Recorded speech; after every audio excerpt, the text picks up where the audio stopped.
విగ్రహ ప్రతిష్ట ప్రారంభోత్సవ కార్యక్రమానికి ఈరోజు తెలంగాణ ప్రభుత్వం శంకుస్థాపనకు ఒక ప్రారంభోత్సవ కార్యక్రమాన్ని చేపట్టి ఈ కార్యక్రమంలో సహచర మంత్రివర్యులు కోమటిరెడ్డి వెంకటరెడ్డి గారు, మాజీ పిసిసి అధ్యక్షులు,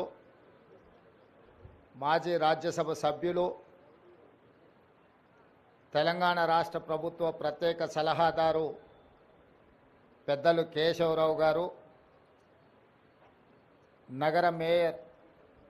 గద్వాల విజయలక్ష్మి గారు, రాజ్యసభ సభ్యులు అనిల్ కుమార్ యాదవ్ గారు, స్థానిక శాసనసభ్యులు, మాజీ మంత్రివర్యులు దానం